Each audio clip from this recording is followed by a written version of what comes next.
Salut à tous, bienvenue sur ma première vidéo. Je me présente, Inspecteur Gadget, donc héliotrope niveau 200 sur le serveur Agrid. Donc voilà. J'ai monté un héliotrope, j'ai été un steamer avant, donc j'ai monté un héliotrope niveau 200 parce que le gameplay me plaisait. Et je viens un petit peu faire une petite chaîne YouTube, voilà, où je vais poster quelques vidéos pour vous montrer un petit peu le gameplay de l'héliotrope. Voilà, ce qu'on peut faire, les intérêts de la classe, les côtés sympas de la classe. Voilà, j'ai essayé de vous vous présenter la classe entièrement et voilà, vous donner goût à cette nouvelle classe. Alors je vais pas vous montrer mon stuff parce que j'évite de le montrer, je préfère le garder pour moi. J'ai passé des heures de Facebook. Ce que je vais vous montrer un petit peu dans un premier temps, c'est un petit peu le gameplay, hein, comment ça joue vraiment la base de l'héliotrope. C'est une classe plutôt sympa, vous allez voir. Pour ceux qui ne la connaissent pas, donc là c'est un mode reine, hein, vous pouvez le voir, de toute façon je suis OR dans ce mode là. Voilà, donc j'ai quelques résis sympas, 11-6, bon.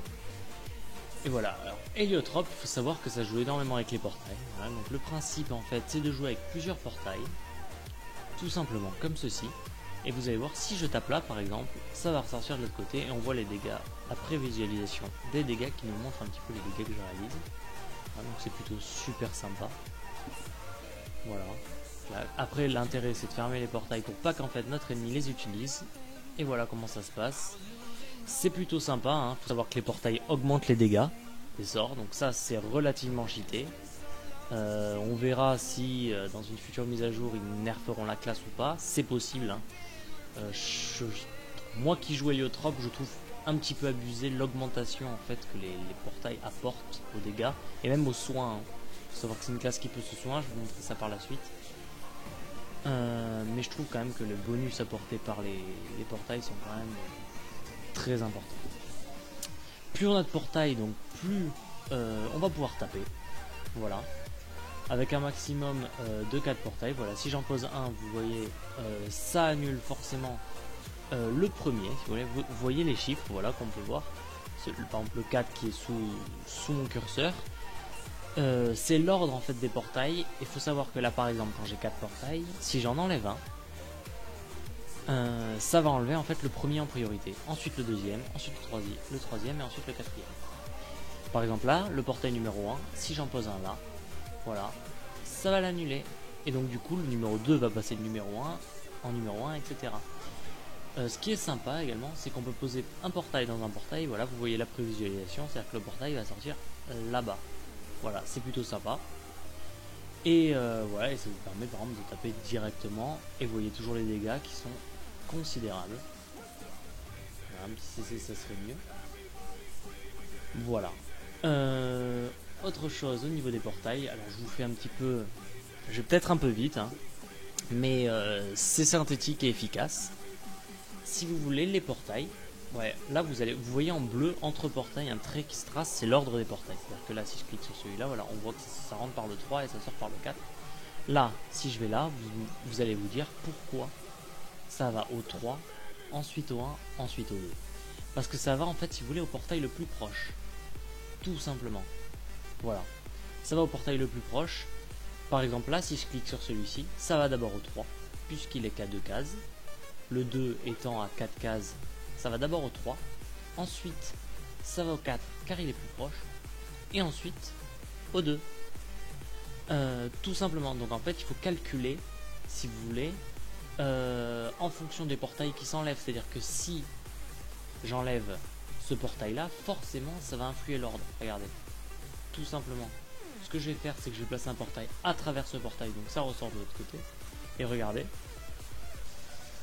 ça change tout mon ordre parce que on savait déjà que celui-ci allait là-bas, donc forcément ça va aller vers le numéro 3. Le 3 étant plus proche du numéro 4, ça va s'orienter au numéro 4, puis sortir par le 1. C'est l'ordre qu'on observe ici, tout simplement. C'est pour ça que c'est une classe relativement compliquée à jouer, puisqu'il faut prendre en compte, si vous voulez, la distance des portails et ses numérotations. Par exemple là, si je veux taper le punching ball, il va falloir que je sorte mon numéro 1 et que je le rapproche de celui-ci pour que justement changer l'ordre. Et voilà. tout simplement, parce que lui il va se rapprocher du plus proche qui est numéro 4, du plus proche qui est numéro 2, et du plus proche qui est numéro 3. Et ensuite, on va pouvoir taper, tout simplement. Ensuite, quelque chose qui est plutôt sympa chez la classe, c'est qu'on a un heal principal cicatrisation, voilà, qui est un heal en zone en fait, forcément, qu'on peut placer à travers les portails. Et voilà le heal qui est relativement impressionnant. Alors ici, forcément, c'est un putsch, donc qui a 10 000 de vie de base, 10%, c'est 1000 de vie, c'est énorme. Mais il faut savoir que les portails vont augmenter les heals. Voilà, 2000 de heal, alors qu'il y avait une prévisualisation, je vous la remonte, à 1000. Parce que mes portails ont doublé mon heal, si vous voulez. Plus la distance entre les portails, j'ai oublié de vous le préciser, excusez-moi. Plus la distance entre les portails, si vous voulez, plus il y a une distance importante, plus les portails vont augmenter les dégâts. Donc, plus il y a de portails, plus ça augmente. Et plus la distance entre ces portails est grande, plus ça augmente. Donc au final, les portails augmentent considérablement les dégâts, si vous voulez. Donc en fait, ce qui est un petit peu abusé, c'est que déjà, on peut réaliser des rocks, regardez, énormes. Plus je m'éloigne, plus je vais roxer, donc je vais reculer quand même un petit peu plus, je vais vous montrer. Voilà, regardez les dégâts, c'est un petit peu abusé. Alors je veux pas... Alors ça veut pas sortir TC, pourquoi je ne sais pas. Et quand vous voyez les dégâts, c'est quand même énorme. C'est quand même abusé. Voilà, 1000, 800, 800, enfin c'est quand même obvious. Je viens de faire du 2600, c'est quand même abusé. Donc c'est sûr, je trouve ça abusé. Regardez les heals qui se prévisualisent à 1000 et qui au final sortent du 1700 en l'occurrence là, puisque j'ai laissé ça du max. Mais c'est quand même abusé, hein. C'est quand même abusé. Sachant qu'il y a d'autres heals qui peuvent se faire quand on est dans l'état portail. Je vais vous montrer par la suite. Voilà. Alors là je pense que j'ai à peu près expliqué la base de l'héliotrope, si vous voulez, la base des portails. Donc je vais vous dire un petit récapitulatif. Les portails, il faut savoir qu'ils vont du plus proche en plus proche. Donc là du 4 au 3, au 1, au 2. Voilà, tout simplement. Là du 2, du 1, du 3, du 4. Là attention, du 4, du 1 au 2. Voilà, donc là les portails, il faut savoir qu'ils vont du plus proche au plus proche, donc il faut le prendre en compte. Que quand on pose un portail, on va annuler, alors bien sûr c'est 4 portails maximum, mais à partir du moment où vous avez 4 portails, quand vous posez un 5e du portail, ça va annuler votre premier portail. Donc là ça va m'annuler mon 1. Ensuite, voilà. Donc forcément, le 2 qui était là va passer en 1, etc. Et donc le portail qui vient de poser, ça va être le numéro 4. Si je repose un portail, ça va annuler mon numéro 1 qui est là-bas. Vous voyez la prévisualisation, hop, et le numéro 1 qui passe en numéro 4, tout simplement. Donc c'est relativement compliqué, c'est une technique à faire. Ensuite, les portails, j'en ai pas trop parlé, je vais vous parler de ça après, augmente les dégâts. Plus il y a de portails, 4 maximum, plus les dégâts sont augmentés.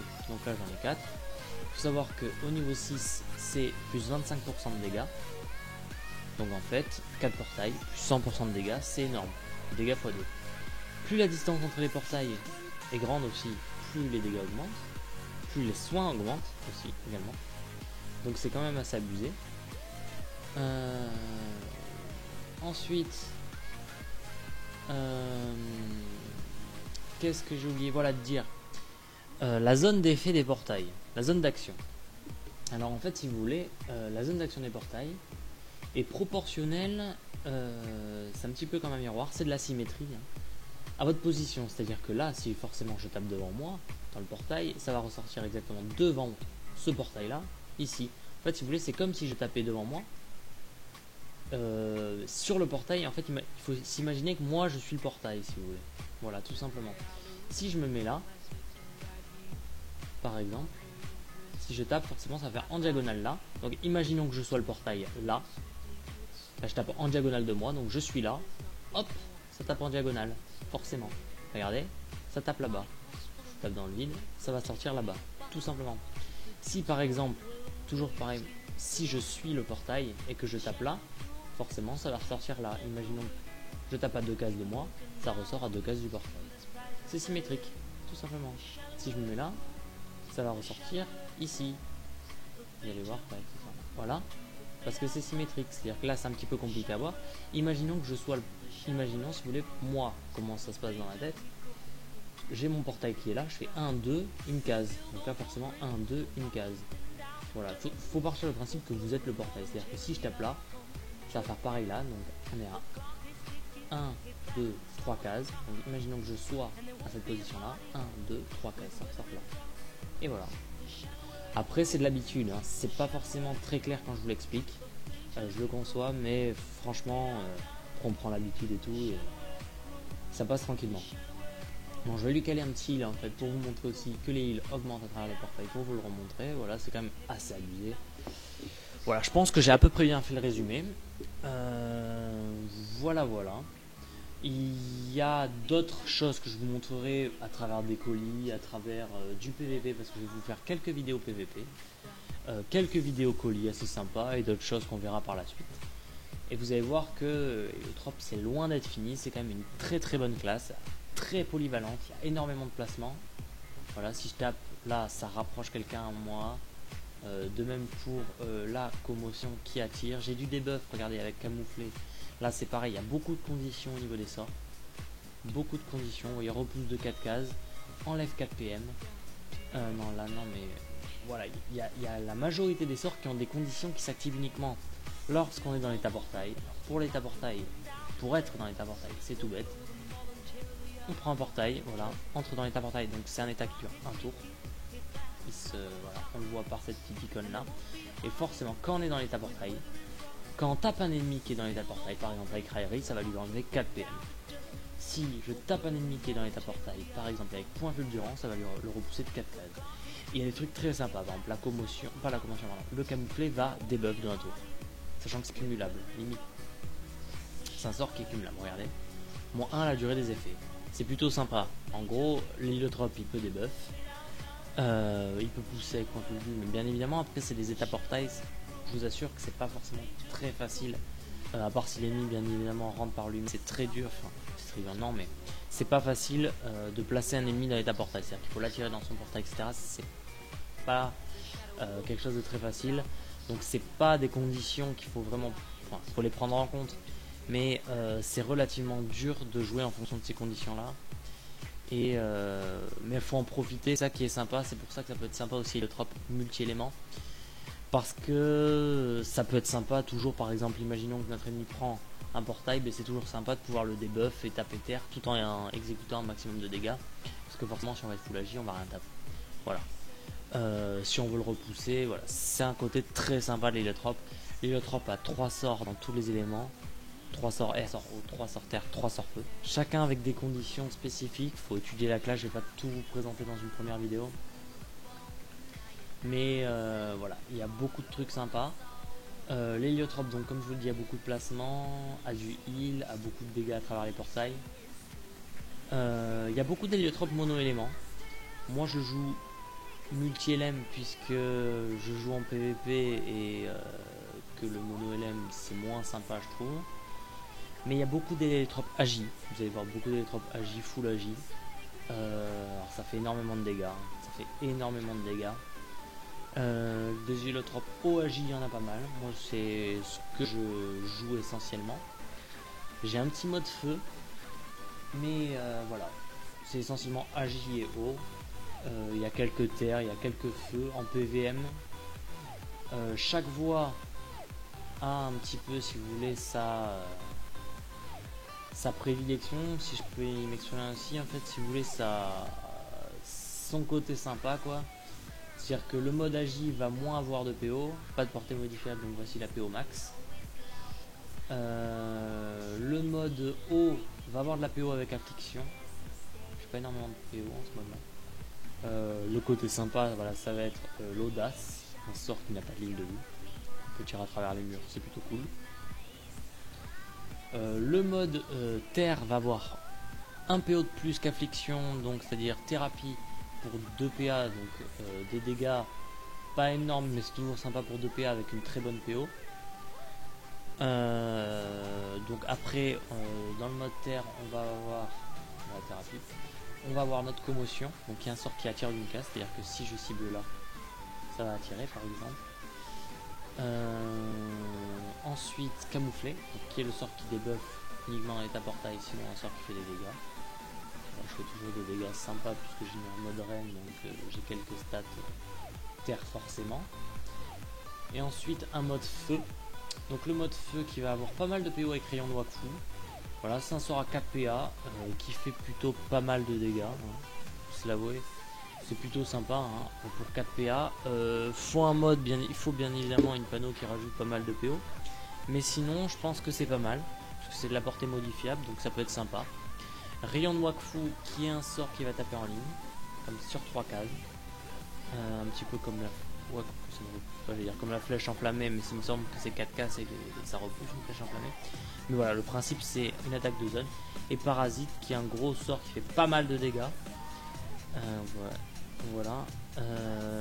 Pour 5 PA. Par contre, portée non modifiable. Mais qui fait vraiment de gros dégâts. Mais le côté sympa, je trouve, c'est l'offense. Voilà, je trouve que c'est l'offense. Et le Rayon de Wakfu parce que ça nous permet, malgré tout, de taper à travers un mur, par exemple. Donc c'est plutôt sympa. Donc après, tous les modes sont viables avec Heliotrope. Tous les modes sont viables. C'est à vous de choisir ce que vous préférez. Le côté sympa de l'agilité, je pense, c'est le tacle et la fuite. Et les dégâts malgré tout parce que c'est une classe, c'est un mode en plus il y a pas mal de placements avec Brumade. C'est un sort d'ailleurs Brumade qui n'a pas de ligne de vue à travers le mur. Mais sinon malgré tout c'est un mode très convoité et plutôt sympa. Le Rox, bam, c'est quand même énorme, je sais pas si vous en rendez compte. Attendez, j'ai pas fait de CC mais le CC tapé à 1000, je sais pas si vous avez vu la prévisualisation, mais là il me semble que je suis pas loin des 3000 de dégâts en un tour, c'est quand même énorme. Voilà, c'est à peu près tout. Voilà, la vidéo fait une quinzaine de minutes il me semble, un petit peu plus même. Je pense que j'ai à peu près résumé la classe. Alors excusez-moi si je m'exprime mal, si c'est ma première vidéo, donc soyez indulgents les amis. Je pense que ma prochaine vidéo ça va être un petit colis ou quelque chose de sympa ou un petit stuff que je fais sur la bêta. Je pense que je vais faire des stuffs sur bêta, je vais tester un peu tout, faire des trucs plutôt sympas et vous montrer un petit peu comment ça se passe, vous montrer si c'est viable, vous montrer peut-être faire des stuffs full rock, faire des stuffs resi, etc. Voir ce que ça donne. Là du coup sur bêta je vous montrerai les stuffs. Je vais éviter de vous montrer ça sur Ophi parce que c'est des stuffs que j'ai recherché, que j'ai mis du temps à trouver, donc j'aimerais un peu les garder pour ma gueule quoi. Et voilà, je pense que c'est tout. Si vous avez des questions etc, je suis dispo, n'hésitez pas en commentaire ou n'importe quoi. Sinon n'hésitez pas si vous êtes quelqu'un d'agri, n'hésitez pas à m'MP, il n'y a pas de souci. Si vous voulez colis ou autre, il n'y a pas de souci. Et voilà, sinon je vous souhaite écouter une bonne soirée et de bonnes fêtes, puisqu'on est le 9 janvier. Et à très vite pour de prochaines vidéos. Ciao ciao les potes. Salut à tous.